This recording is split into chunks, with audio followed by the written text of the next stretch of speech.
It is now clear that President-elect Trump has won Arizona, avenging his defeat in the critically important swing state of Arizona in the 2020 election. During the evening of Saturday, the Associated Press announced the results of the race in Arizona. Trump has gained a total of 312 electoral votes, including 11 more via the state of Arizona, bringing his total number of electoral votes to 312. His opponent, Vice President Harris, received a total of only 226 electoral votes before the election. As a result of Trump's victory in Arizona, the competition for swing states in the presidential election of 2024 has been resolved.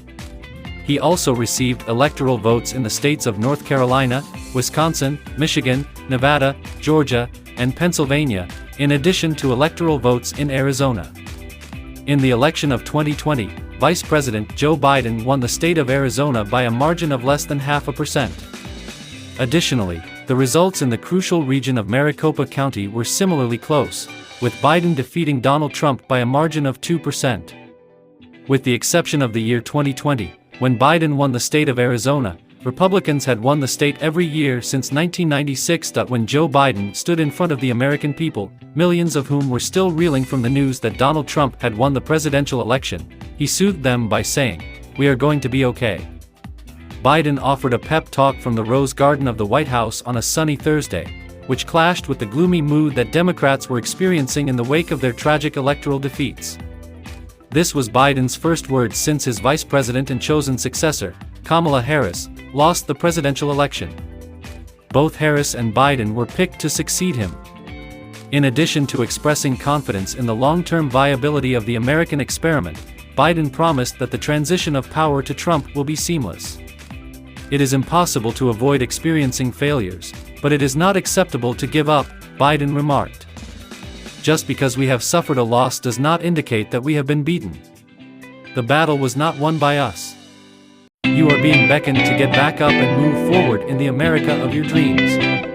Over 240 years and counting, this has been the tale of the United States of America. There was a significant discrepancy between the message with the terrible warnings that a number of Democrats, including Vice President Biden, have delivered about the perils of a second term for President Trump. It has been projected by some that the fundamental foundation of democracy in the United States would be put in jeopardy if Trump were to return to power.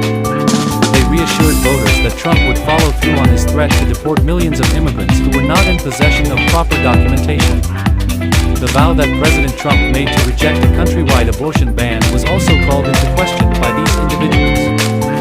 Now that they are facing the prospect of still having to endure 4 more years of Trump's administration, Democrats are forced to face the fact that their warnings were completely unfounded.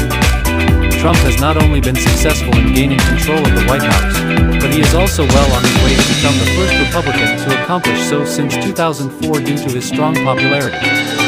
Despite the fact that some crucial contests are still too close to call on Friday morning, the Senate Republicans have regained their majority, and they appear confident in their chances of maintaining their hold on the House of Representatives.